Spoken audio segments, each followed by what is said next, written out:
Hey, why are you stressed? It's okay, it's okay, it's okay, it's okay, it's okay, it's okay, it's okay. So, it's just an equation, and I know it looks tough, but let's take it one step at a time. This this assignment does not define you, but we're going to figure it out. We're going to find the best solution, okay? Just take your time, don't get frustrated. That's why I'm here. I know square roots can be a little tough, but guess what? You know what else is tough? Walking, speaking, brushing your teeth, combing your hair. And you know how to do all of that now, so I think you can master square roots. Once upon a time, there were no cell phones. And now look, you have access to a cell phone and you know how to use it. You don't realize it, but you are using a genius of a computer every single day. So if you can navigate that, you can navigate 7 times 7. So when we're doing square roots, they don't go up in any particular pattern, okay? So it's more so just knowing your multiplication than anything. If you want to memorize the square roots, you can, but there are a bunch of different strategies we can use to get there, okay? One option, just simple multiplication. 1 times 1 is 1. 2 times 2 is 2. 3 times 3 is 9. 4 times 4 is 16. 5 times 5 is 25. 6 times 6 is 36. 7 times 7 is 49.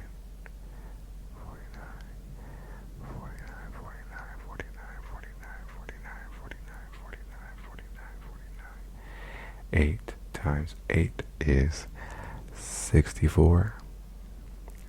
9 times 9 is 81. And 10 times 10 is 100. 100. Okay?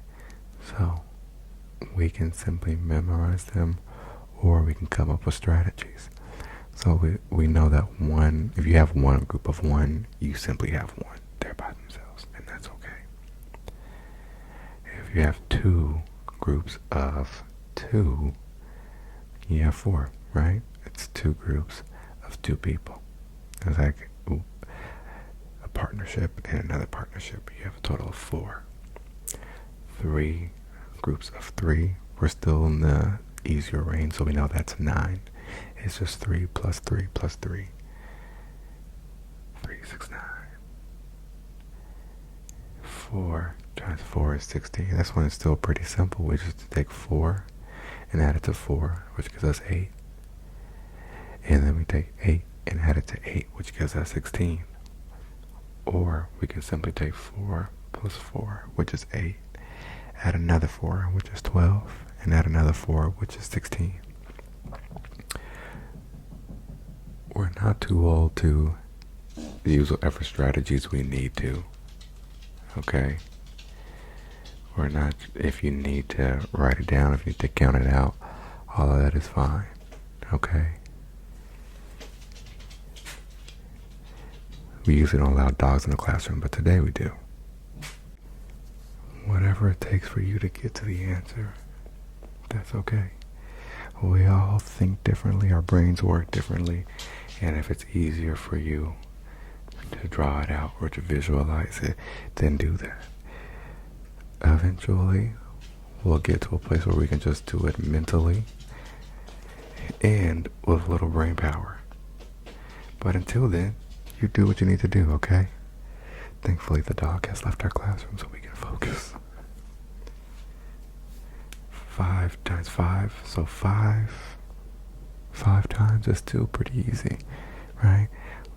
You know your fives. You're so good at your fives. 5, 10, 15, 20, 25. 5 times 5. And then we get to 6 times 5. Now, a trick that we can use when we get above the 5s, we can use 5 as an anchor. So we know that 6 is just 5 plus 6. 5 plus 1. So if we take 6 times 5, which is 30, because we said we're so good at our 5s, and we take 6 times 1, which is 6, and we add it together, we get 36. 36, 36, 36. It's that easy. I know. See? It's not as hard as you think. And again, when you're working on this, when you're doing the homework or taking the test, write it out just like that. You can write 6 times 6 is the same thing as 6 plus 5. 6 times 5 plus 6 times 1. And then below that, you write that 6 times 5 equals 30. 6 times 1 equals 6. You add the addition symbol, you have 30 plus 6 equals 36. So we can use that same strategy for 7. So if we do 7 times 5, which is 35, and then we do 7 times 2, which is 14, we then have 35 plus 14. 35 plus 14. 35 plus 14 equals 49. Okay? Again, we just broke the 7 into 5 plus 2. So we did 7 times 5, which is 35. 7 times 2, which is 14, and added them together. Again, good job. See? Next, we're going to try 8. So 8 squared, 8 times 8. So 8 times 5 is 40. As we know, 8 times 5 is 40, which leaves us with 3. And 8 times 3 is 24. Okay, 24.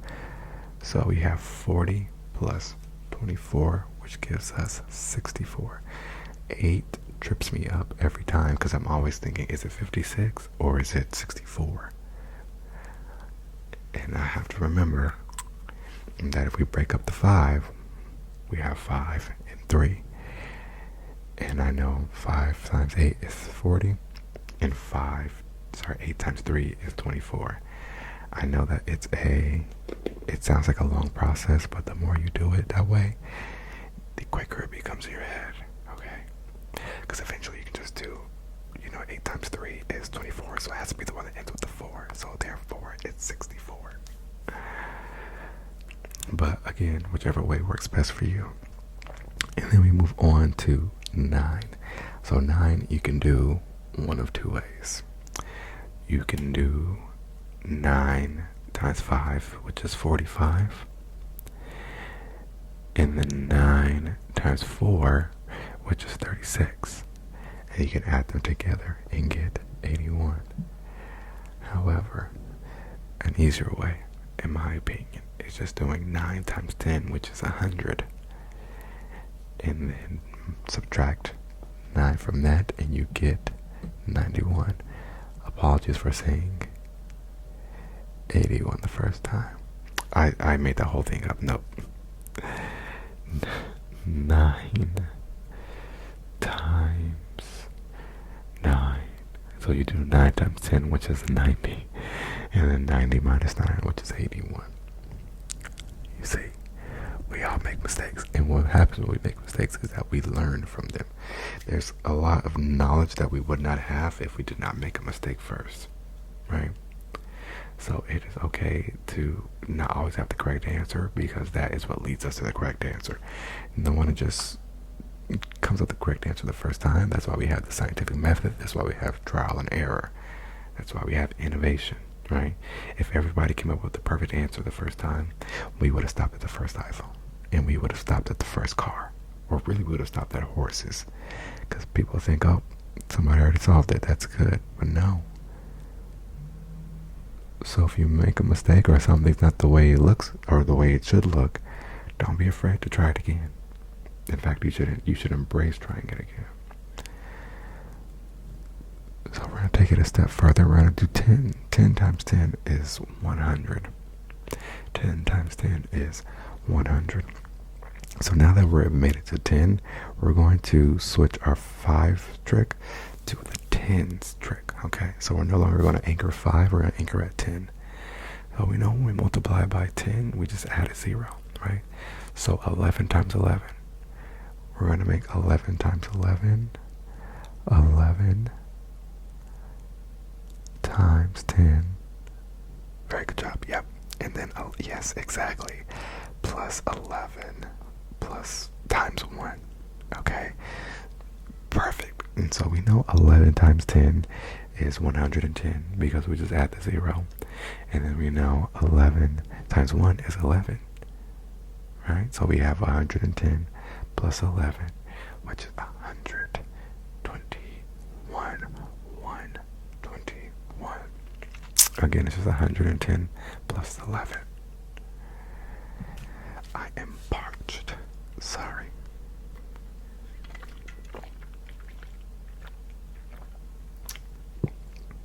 We gotta hydrate.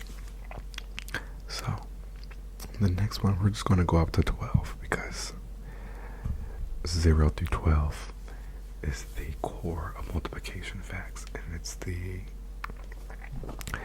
pretty good anchor. It's a pretty good stopping point. So, we're gonna do the same thing with 12 as we did with 11. So 12 times 10 plus 12 times what? Exactly, 12 times 2. Very good job. So we know that 12 times 2 is 24. And we know that 12 times 10 is 120 because again we just add a 0.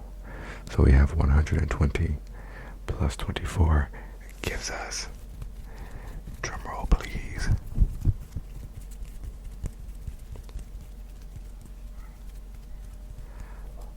144. Exactly. Very good job. See, this was not too difficult. When you started off, I know it seemed really daunting. And it seemed like, oh my gosh, how am I going to get this? But I need you to understand you don't have to memorize it. Just take the problem step by step, okay? So you have all the time in the world. We're not in a rush. So just take your time because I want you to do it correctly. Okay? And without frustration. You really are a math whiz. And I know you've convinced yourself that you're not, but you really are. You have the foundations, and with the foundations, you can solve any problem you would like. It might take you a little bit longer than maybe it takes others, but we don't compare ourselves to other people, because if we do that, we sell ourselves short, okay? So, I am so proud of you. You stuck to it. You gave it your best effort, and in the end, you solved it. Now, I'm going to have you work on the same problems, okay, independently, all right? So again, you don't have to memorize them. You don't have to think about, multiplying these big numbers. Just break it down by what's easiest, okay? Remember the distributive property, okay? You can always split up the numbers. You can always split up the numbers. If 5 is not your jam, you can make 2 your anchor, or you can make 4 your anchor. Right? If you are better with 2s, you can do like 6 squared will just be 6 times 2 plus 6 times 2 plus 6 times 2. So 12 plus 12, which is 24, plus 12, which is 36. So you can break out the number any way you see fit.